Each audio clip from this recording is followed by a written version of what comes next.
Hey, fellow GNTers, those of us like our spirituality with a twist. So we have gotten to the tail end of like a major project. Daniel, we did it. We said we were going to talk about, yes, Daniel's getting his boogie on. Can't see it. So Um, Eric, thank you for always saying that to our audio listeners, by the way. yeah. I gotta keep the audio listeners in tune, Yes, right? sir. It wasn't exactly like what's the old Trump joke about like it looks like I'm dancing like I'm jerking off two dudes at the Yeah, same no, time. Isn't that not the old that one. trumpet? It No, wasn't that. It was like a little no. bit more like a slow boogie. Yeah. There wasn't enough action going on Mm. to satisfy anyone Sorry. in that way. But yeah, so we got to the end of this big thing on we want to talk about cult psychology. We wanted to do a whole slew of episodes, which we did. Go us. We talked about social psychology, psychology of conformity.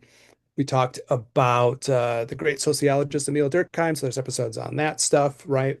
And then we did Max Weber and his whole idea of different times, different kinds of like, I know authority and stuff. So we got to the end of all of this, certainly episodes you can check out if you want to like follow through everything we've been up to. And at the tail end, we wanted to do like a little summary episode to share our final, maybe closing thoughts. Yeah. I'm sure these things are going to keep coming up in different ways as we go forward, however we choose to keep on with this in different ways. But so we wanted to just talk about the theme of today's episode, which is something like, is everything a cult? That's the question of today's episode. Before we get into the details of it, um, if you could do what everyone always asks you to do, and anytime you ever listen to anything like this, which is to like and subscribe, maybe leave a little review if you're inclined to, maybe share an episode with a friend. All that stuff really helps us out. It's a It flooded does. podcast space, but we're trying to get out there and hopefully share thoughtful stuff with folks. Sorry. Yeah. Yeah, no, it does, Eric. And actually there, I will see what comes up, but there has been a couple reports of some um I don't want to say like subscriber farming potentially happening, which is Mhm. a real scary thing because it delegitimizes the channels that have actual listeners and actual, I don't want to say content because everything, content is content, good or bad or indifferent, but actual engagement from people. So, I know everybody has all the people always asking them to do that, but it does help. So, if you can do that, it definitely helps us. So, thank you in advance. Yeah. Thanks so much.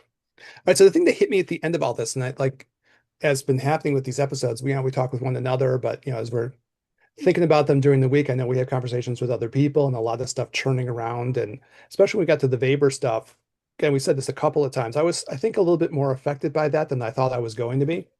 There was more in there than I was really planning on there being. And I had a lot of conversations with people. And it really raises this bizarre question of like, to what extent, is everything a cult? Like that question really does come up.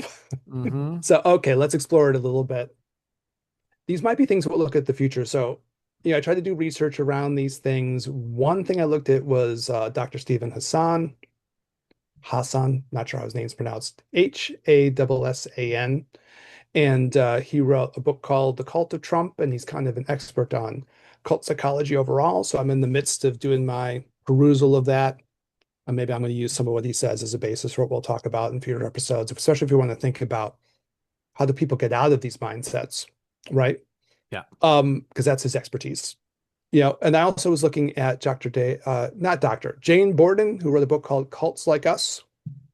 And this question comes up of like, to what extent are things just cults and overall? And then what does that mean for a little podcast like ours? So I wasn't even sure how to get the conversation started, but I think I'll share like Dr. Hassan's, what he calls his bite model.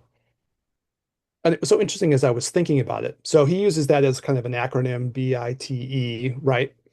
For how cults try to control people. But the thing about it, well, let me share it and then we can have our reactions to it. So Yeah, the yeah. B in that stands for trying to control people's behavior. The I in it stands for trying to control people's information. The T in it comes from trying to control people's thoughts. I almost had a Freudian slip and said understand, but it's control. And then the final piece is trying to control people's emotions. So he calls it the bite model. And as I was thinking about that, and this is one of his main things he goes through to try to think about how do people start to like learn how to exercise control over others. And the wild part for me, again, not knowing totally how to start this What was conversation, but Eric? oh yeah, go ahead. What was the I again? Behavior, Information. information, and then do it one more time. Behavior, Yeah, so it's information. behavior, information, Yep. thoughts, and emotions Okay. that you try to control people through these routes. But I couldn't help thinking, in terms of everything we've been talking about, well, I was like, my parents weren't Catholic, but I was, brought to the Catholic Church through my grandparents, right? And I might be there sometimes once a week, a couple times a week if they decided to go on a Wednesday.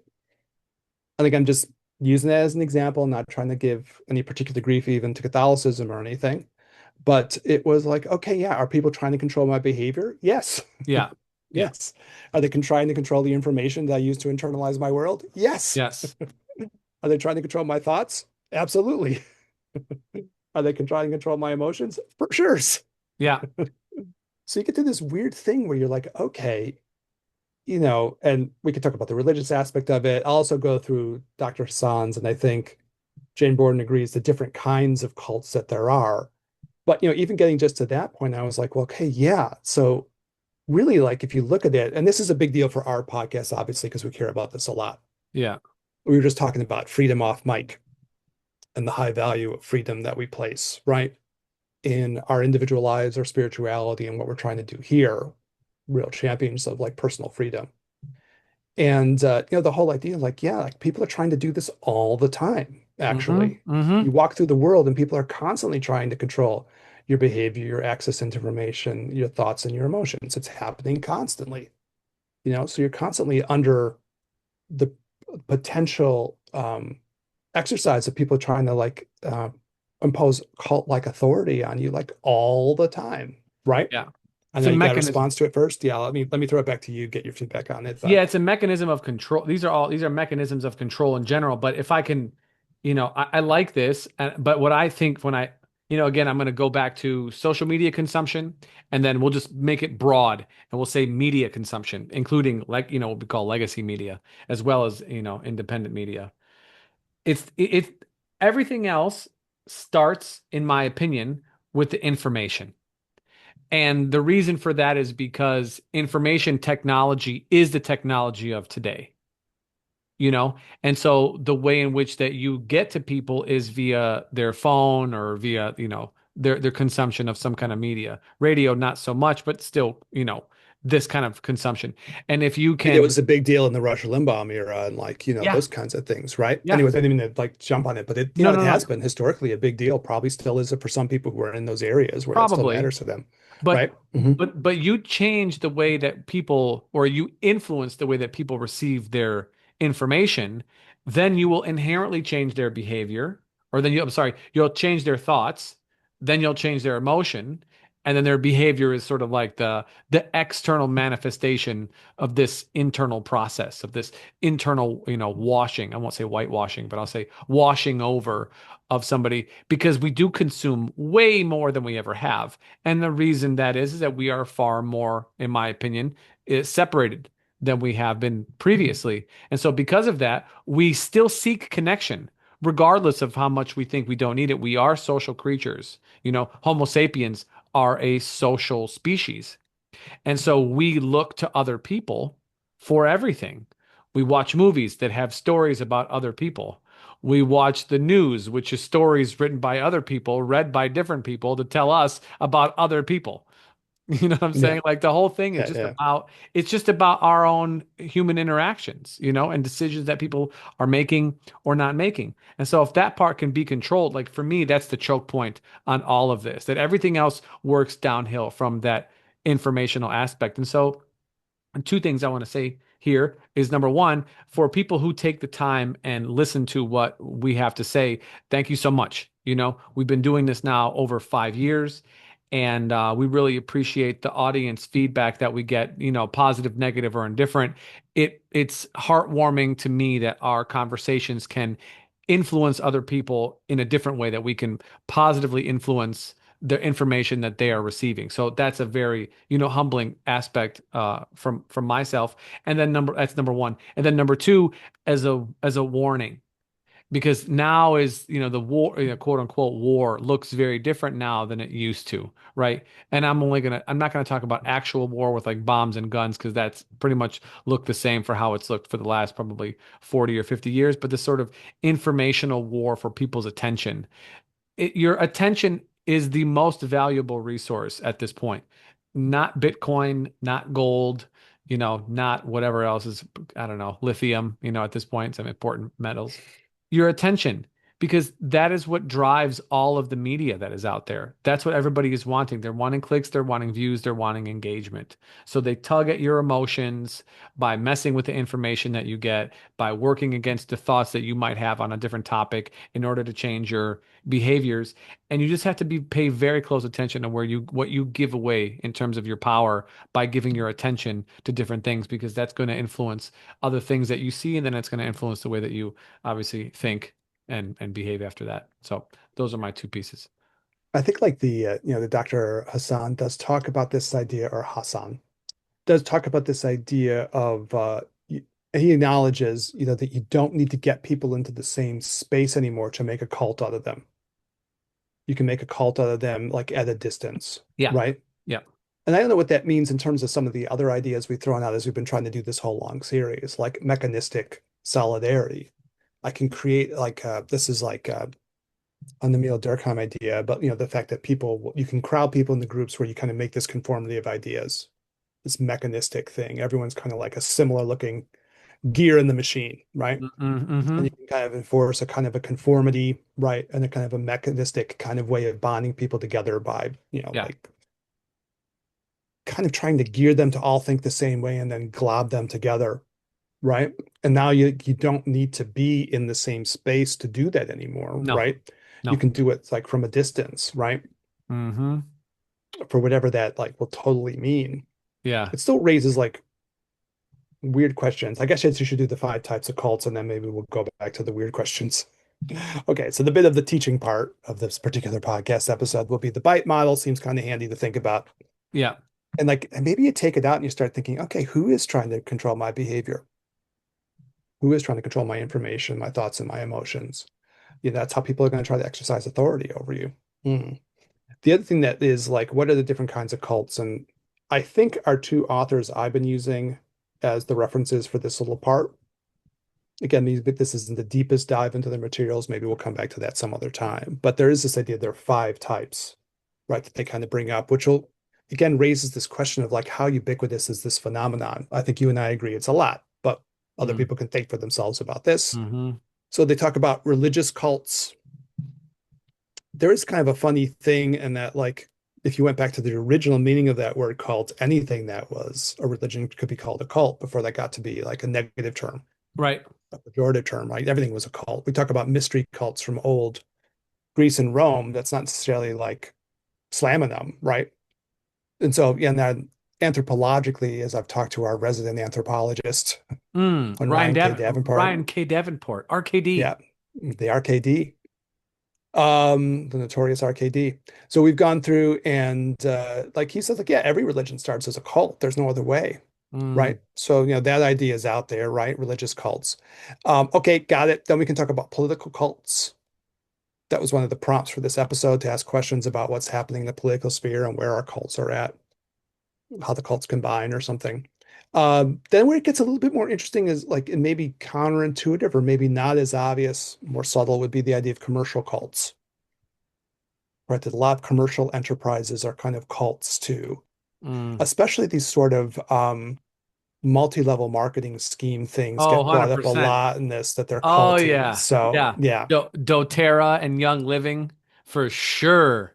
So I don't know if I know those two. Okay, Oh tell me, give man. me just So a little context on. We have to do a whole thing about that. But okay, so yeah, what are they so about? these are essential oil companies, both out of Utah, both coming from, having Mormon beginnings, for sure. People who are into them are known as oilies, you know. Oh, I didn't know that. Okay. Yes, yes, that is. If that's offensive, that's just what it is. Um, Uh-huh. but the goal is for you to, there's a couple parts. One is obviously to get you to sell the product, but more importantly, as all MLMs work, mid-level marketing, is for you to get other people to work underneath you. And then the Mhm. same thing flips. And it's like, well, they need to get 3 people working underneath each of them. And so if that happens, then you'll have 10 people working underneath you and you get a fraction and it goes up and up and up and up. Now, I do know somebody who is in there and they make a lot of money, man. If you get to the top of the hierarchy. Yeah, I Hmm. mean they're doing well over 100K a month. Oh, Yeah, okay. yeah. Hmm. And so their goal at that level is to how can I start a new business with essential oils as a piece of the business. So I'm not just selling essential oils. I need to sell an entirely different thing that have oils included into it. And so, yeah, it's a whole thing. And so, but these people, when they think about like, when they're really in it, it's like, oh, you have headaches? Try our headache ease. It's a blend of bergamot, lavender, and rosemary. Put one drop on each temple. And don't get me wrong, I like essential oils. I use them in the clinic. They're nice, but like for them, that's the it. That's the it. That's not the ick. That's the it for them for sure. I've yes. So there you go. So my son knows a little bit about it because he was watching this show called Young Sheldon, which is kind of a spin-off of Big Bang Theory. Yeah, yeah, yeah, yeah. And the mom gets kind of roped into one. So at least my son is informed of what multi-level marketing kind of scam Good. is. Yeah, yeah. And I think it's the dude from Seinfeld who played George. I can't remember the name of the actor. Is it Jason Alexander? Yeah, Alexander, exactly. Yeah, so he plays the kind of conny guy who's trying to get everybody involved in his multi-level marketing scheme in their little town in Texas, trying to scam everybody. As far as the stuff over here goes, that Jane Borden, who wrote the Cults Like Us book, right? And she definitely has this feeling of like, "Bah, man, everything is a cult all around you once you sort of get that framing." Sure, yeah. She has the whole chapter, and like it was interesting to listen to because I can remember back, I grew up in a kind of a crappy semi-rural suburb of Chicago, and my mom almost getting roped into Amway.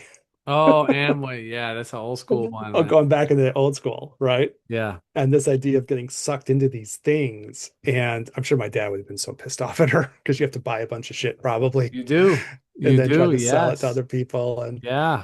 my dad, I'm sure, would have been like, there probably were some pretty wicked fights about that. And they didn't need a lot of reasons to argue. But in any case, yeah, it was like so she goes on about that. And like I think there were even legal actions that were trying to be taken against them to Yeah. like outlaw them at some point. And then there was a lot of political shenanigans and probably what we would call patrimonial authority if we went back to our Weber stuff. You pay a little patronage to the leadership and you can find your way out of like the government shutting you down, which happened. So, I mean, it was interesting to hear about it. Yeah, maybe we'll do something more about in the future. And then the one that like I didn't know too much about, just mention a couple of examples of these kind of commercial cults because sometimes it's a little hard to get your mind around it. But like as far as the extremes of it, there was something called Nexium. Did you ever hear of this thing before? I mean, that's a prescription medication, but other than that, that's Maybe a I'm saying it wrong. that's a Mm, proton pump inhibitor Nexium. inhibitor. So I think maybe I'm doing it wrong. There was some commercial call, and it was one of the women who was like part of the cast of Smallville, the old Superman WB show. We were talking Okay. about Superman earlier, a little bit off light, and she was like a major player in this thing. And there was like some kind of commercial cult, and I don't know entirely what they were doing. It Okay. had a little bit of like Tony Robbins kind of a vibe to it or something. But Sure. it ended up being like a lot of like weird sexual abuse within the cult. And somehow, I mean, she got arrested, I think, for fraud or something. So it's a whole long story. Maybe we'll Yeah. previews of episodes to come if we decide to talk about commercial cults more. Yeah. Well, yeah. But we're learning about it. And I was like, interesting, Young Living. That's one of those oil companies. Mhm, There's some of that in there.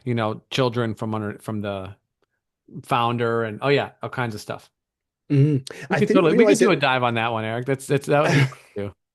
I didn't like know that in the Amway thing, they sell all these classes and all this stuff that you're also supposed to pour money into these trainings. Like I wasn't familiar with that, Well, yeah, because you but don't like know what you're there's doing. You got to get trained. yeah, but that's the reason.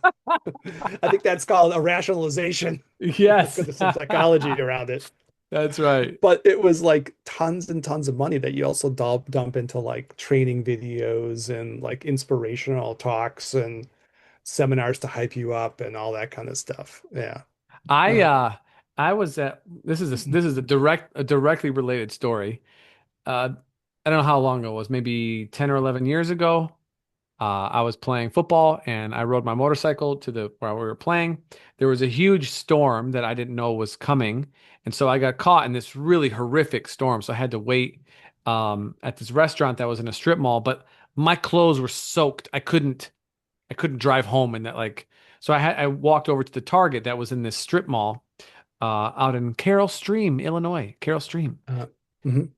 So I'm walking through Target. I'm soaked. The storm has passed, but I'm looking for a t-shirt and this woman sees me and she made some comment or something about me and she was kind of hitting on me, sort of. And she's like, "Oh, would you like to go out for coffee?" And I was like, Okay, I'll be back here next week. We can meet. I know what time my game was, so we met afterwards. So I thought she was hitting on me. Wrong. She worked for Amway, and she's like, "You're just so confident and so good looking." Da da da da. Da. I was like, "This is," but she's married with kids.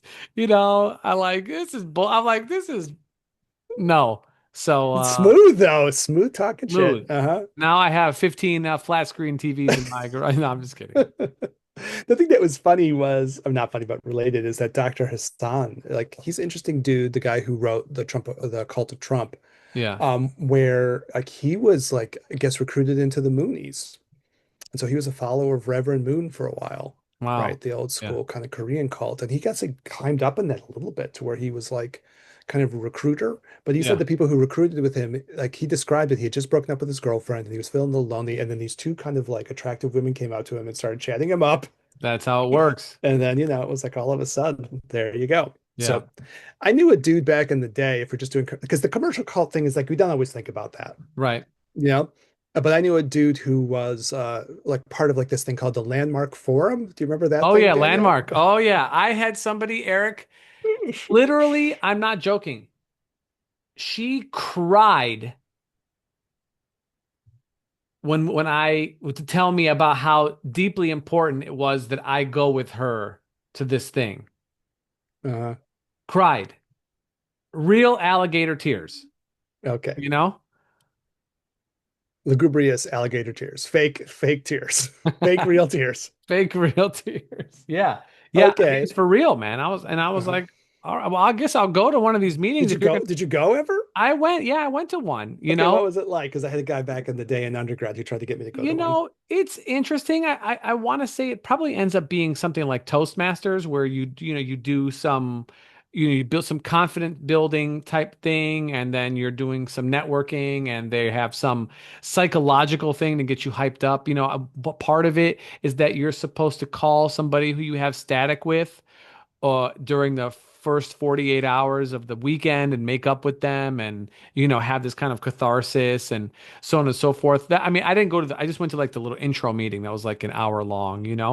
And so they're trying to build a sense of like excitement That's and like going to the camaraderie. first Scientology meeting though, or something like that. That Yeah, probably all totally. And sounds then it's like okay. Yeah. I want to say it's like 1,500 bucks. At least this is like 10 years ago. It's like 1,500 bucks for like a weekend. I'm sure it's more now. Yeah. But the people who are in it, they like it. And it's a vibe, right? It's a community, but it feels, I don't know, it felt pushy to me. And I was like, I don't need this. It definitely gets talked about. So maybe that's a separate episode Sure. too. Yeah.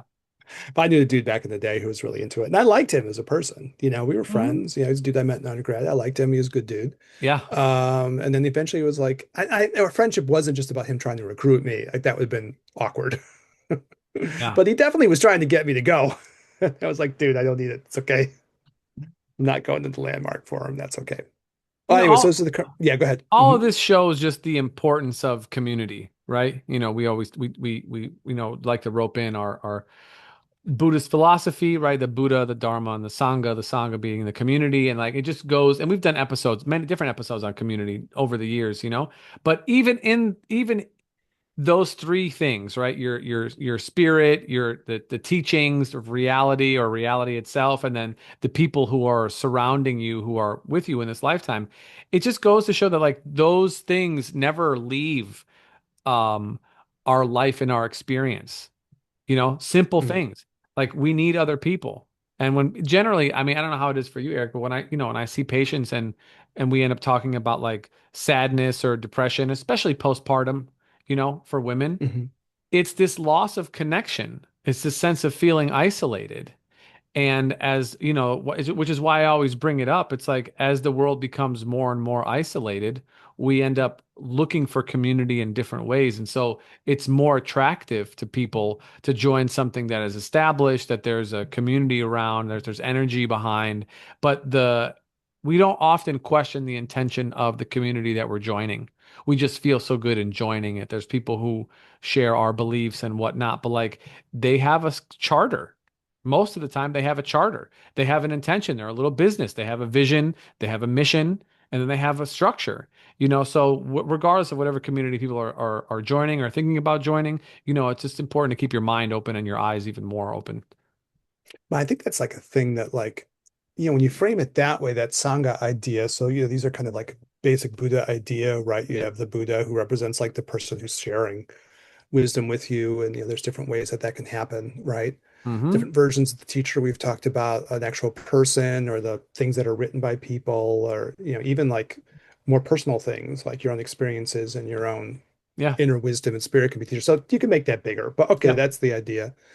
Dharma, like the teachings that you're trying to learn and follow. And then this Sangha idea. And I guess like Sangha, like when you frame it that way, takes on a different meaning because it kind of acknowledges that people want to feel connected to other people, Yes.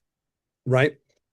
And then it becomes really important to think of like, who are those connections? This has been a big deal in a lot of the episodes we've done too, of course, right? Mm-hmm. Whether it's community of people or like who you operate with in your personal life too, Mm-hmm. right? And who you're connected to are going to like have such a strong influence on you, right? Whether Mm-hmm. that's like friendships or romantic relationships and those kinds of partnerships or, whatever it is. Like, yeah, yeah, it's a good point. Like at some level, you have to think about like, you could think about like that and use that bite model almost in a funny way to say, okay, what does this person or what does this group want out of me behaviorally? Yes. What kind of information are they going to like let me, Mm-hmm. what information do I have to follow to be part of this program Yes. of whatever it is, right?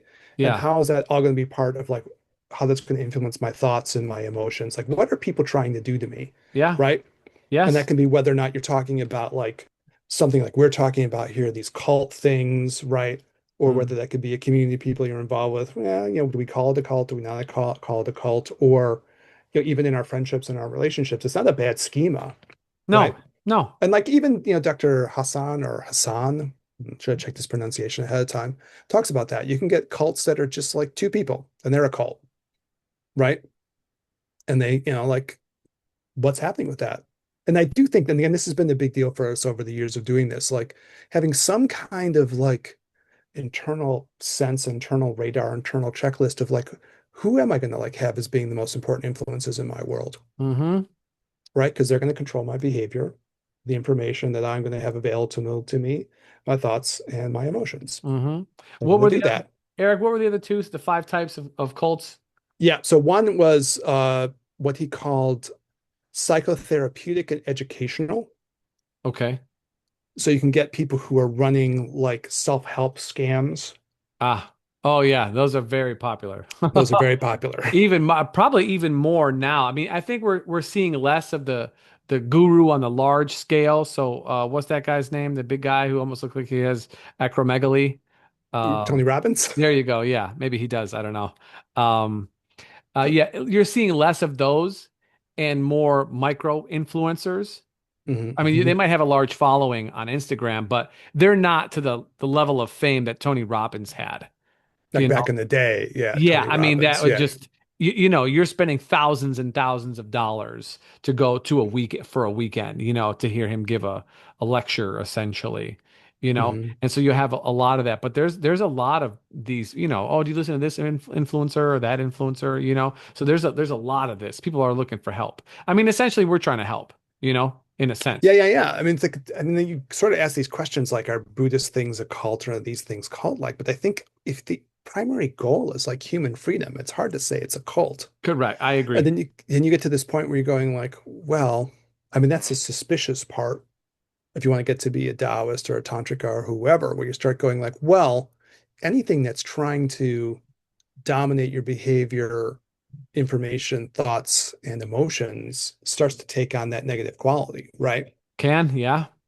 Yeah. Um, I think the key word being dominate there. Yeah, yeah. Yeah. Influence is a requirement for being a part of something because you are going to be influenced by it. But when Hmm. influence and domination, that's kind of like the line of demarcation of trying to work with you and then trying to control you. But like, do you consciously choose, as you're saying, like, okay, who do I want to be influenced by? Am I like open to be influenced by this group? Am I, open to be influenced by this group of friends, by this relationship, by whoever? Am I open to that influence or not? In a Hmm. thoughtful way, because you Hmm. Hmm. have to acknowledge that. That's a powerful statement, actually. All right, so religious cults, political cults, commercial cults, psycho therapeutic or educational cults. Hmm. And then the last of these would be just purely charismatic cults, would be number five on it. And that one Hmm. seems like a little bit maybe vague. And he kind of acknowledges that, there's an overlap between these things, that you might Hmm. get charismatic figures that are head of political cults or religious cults and so on, Right. right? But maybe some things are just based around like a certain kind of pure human charisma that people want to like attach themselves to or something, right? Yeah. Yeah. And I don't know. I was thinking about like, performers, like if you're a Swiftie or something like that, or you're a little bit in the cult or something like that, maybe so, like those kinds of things. I I mean, think, how does she charge so much for those tickets? right. I Isn't it think like thousands of dollars to see her sing some songs? I think I don't know. the like I think part of it with all of this to not play devil's advocate but to play the other side is that when everything is a cult then obviously nothing is a cult, and so it sort Hmm. of loses some of its power of inclusivity in that use. But I think it's when you're looking at a group, and we'll go back just a few minutes to the conversation we just had about influence versus domination. When it's trying to dominate you, when it's trying to influence you to do certain things, then you can look at that as a cult. But now cult has a negative connotation to it. You know, if we consider it like a non for, if we say something is a non for profit, we automatically have a little bit of like, oh, look at them. They're a non for profit. They still make money. They're still getting paid, but Hmm. so I think we have to just be a little bit, cautious on how that word gets used for, not that I'm not a Swiftie, but like the fact that we know what that is means that has there's a language behind it. There's a group, there's a sangha there behind their Yeah. charismatic leader, one Miss Taylor. It's a kind of a weird question, and I get that it's a weird question. Like I've had conversations like anthropologically again with one Ryan K. Davenport about this. And he's like, well, if you want to use something as a concept, you can't define everything as it because then it loses its conceptual power, right? Correct. And I'm like, okay. And I'm with that up to a certain point, Sure. anthropologically. But another part, when you get to the spirituality aspect of it, Chin Tantra spirituality with a twist, you start going, part of the idea behind a Zen or a Taoism or a Tantra or maybe even Sufic things and so on is like, how do you get yourself out of the thrall of things that are trying to control your Right. behavior, Right. information, thoughts, and emotions? Mm-hmm. And how do you look at that really toughly Mm-hmm. and say, how do I get out from under it? Mm-hmm. And that's then to get to this weird kind of gray zone. Like, would you say that Catholicism is a cult? Well, we probably wouldn't use that word for it. Okay, so But it depends on how you want to do the framing, right? Like, what point are you trying to make with the word, right? so I've Be a been little zen about it. Words are words, and you can use the words however you want. But I think the thing is like, what are you trying to communicate behind that word? If you do call that a cult, then what you're really trying to say is like, there's a way in which using the Weber idea yeah, yeah. that that someone's going to use traditional authority to try to control your behavior. So I have been fortunate, as you have been, Eric, to do some traveling in this lifetime. And a couple years ago, I was in Italy. I remember we did a podcast when I was in Oh Florence. yeah, that's true. Yeah. Yeah. Hmm. And I don't know if it was that day or the next one, but we went to some underground catacombs, something like this in Rome. And they were talking, and it was like a church that was really deep, kind of underground, and they were talking about some of the secret ways that people would communicate in order to denote that they were a Christian, you know? Okay. And as we're having this conversation, I'm just remembering all of the ways in which that they would, how, when they would meet, when they would talk about Christ and how they would have to do it kind of on the sly because it was not the popular religion of that time. And yes, I did say popular because it is popular right now. Has been for some time, I will say. Um, but It's it, a couple millennia going strong. Yeah. yeah, yeah, still going. But it wasn't popular at that time, and so they had to kind of do things in secret. But like if you were looking at like if I was to say, oh, we'll remove all the labels. There are these people who are meeting in cemeteries at night, and they have a secret code and symbols and language that they use to communicate with each other to solidify their community of people who share the same beliefs. That sounds like a cult, doesn't it? Yeah, yeah, yeah. You know, Yeah. so that word, Sounds like it could be even witches. it could, ooh, yes, that's right. Yeah.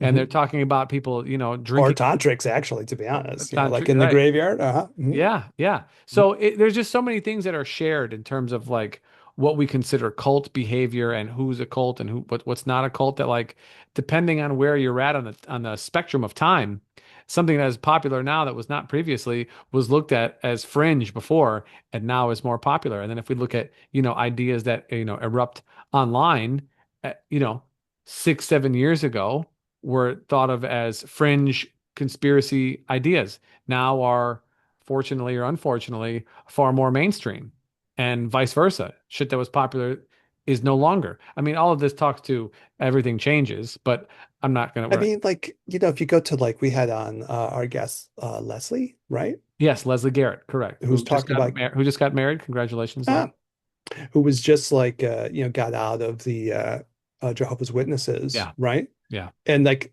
in terms of like studying this cult stuff, those were labeled cults in the beginning for sure. yeah, And they just got bigger. yeah. And once the cult gets to a certain size, you call it a religion. Mm-hmm. But that doesn't, I mean, from a like a certain psycho-spiritual point of view, that doesn't really change the meaning of it just because you happen to get bigger. I think the Correct. concept is the same. And it's funny for me because like if you go talk about Christian history, I know we're gonna wrap it up in a second, but I'm like kind of making my way through this long audio book of this book called Name of the Rose, which was a movie made back in the day. Like it had Sean Connery playing this medieval detective. So it's set in a monastery in like the 1300s. And so they did a movie of it. Young Christian Slater is in it, if I remember the cast correctly. Kind of a Oh, nice little movie if Christian you're looking. Slater. Yeah, Yeah, yeah, man. yeah. Yeah. He's in like the Dexter reboot, like the young Dexter Okay. thing. Anyways, so Christian Slater. He's kind of like the So Shia LaBeouf of today.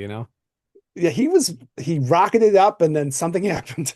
I don't know what Yes. happened to our man, but nope, didn't carry on. Nope. Didn't carry on, my wayward son.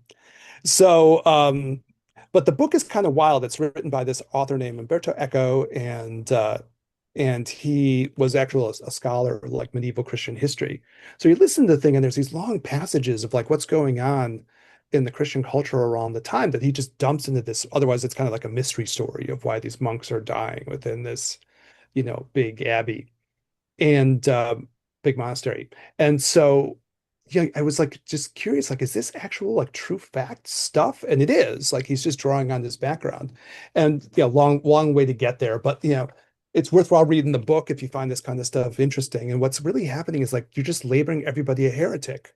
Mm, So there's all kinds of Christian Inquisition stuff going on, mm, and you're just going, okay, well, this group is a heretic. And the reason they get labeled heretics, some of them is like they're saying that people should take vows of poverty and shouldn't have, such a hierarchy.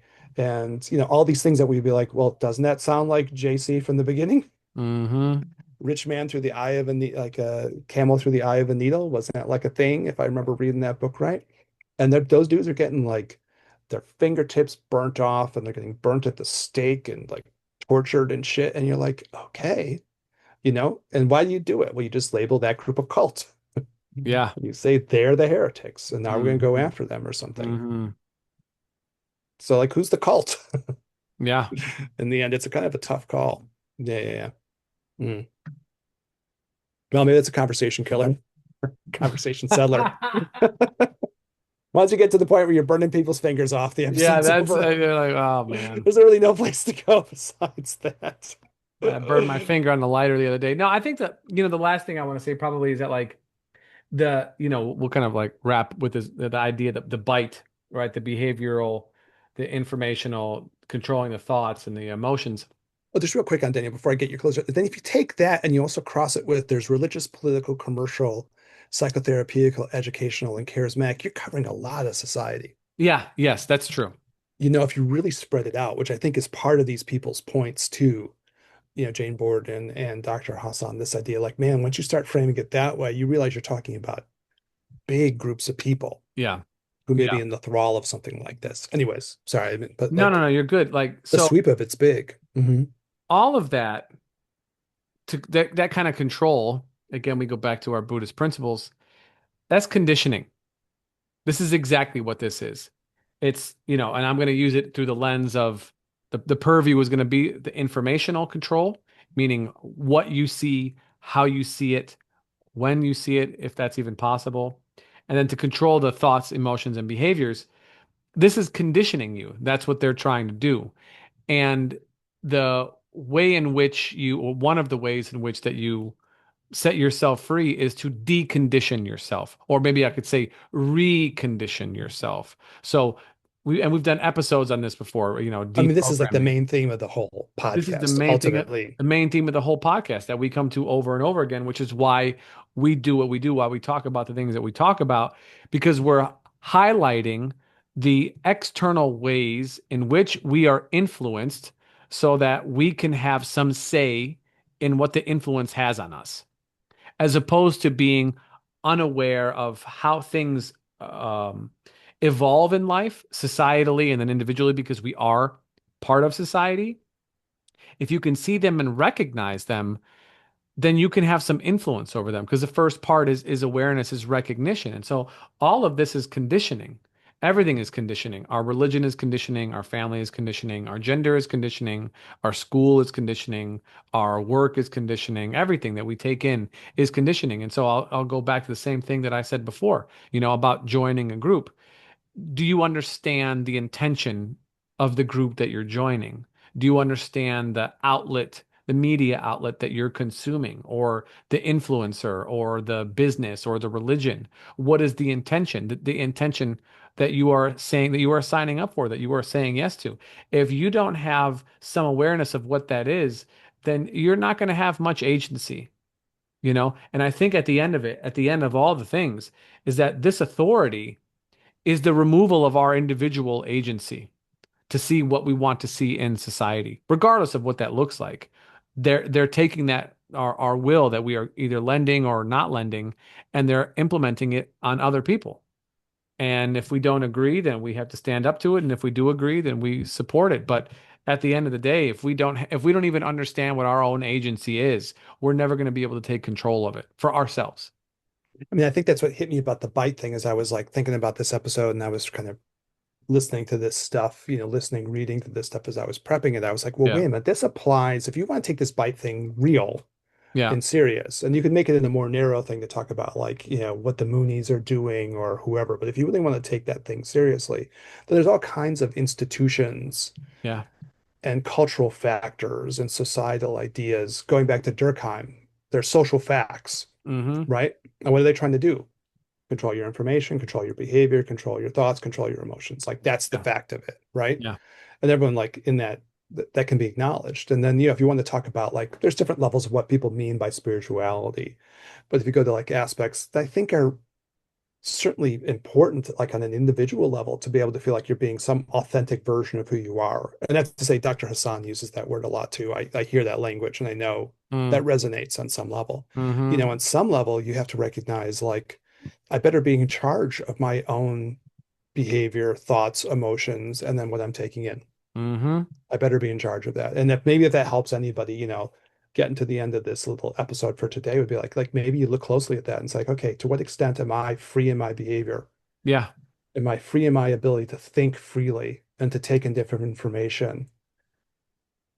And is my conditioning holding me back and what I can do in my behaviors? My condition holding me back and what I can do in terms of my own freedom of thought, Mm-hmm. right? My own freedom of emotion, Yeah. and then being able to take in things and as a free, authentic individual, something like that. Yeah. I That's mean, if kind of a powerful tool. yeah, I mean, if and look at like algorithms for social media, what gets engagement is when when you're emotionally bothered by something. So most people's feeds are, influenced by things that they don't necessarily like because they see shit and they like rage click it. Like, oh, this is bullshit. They start looking at it. Mhm. "Oh, what? Come on. Oh, whatever. That's playing right to your emotions.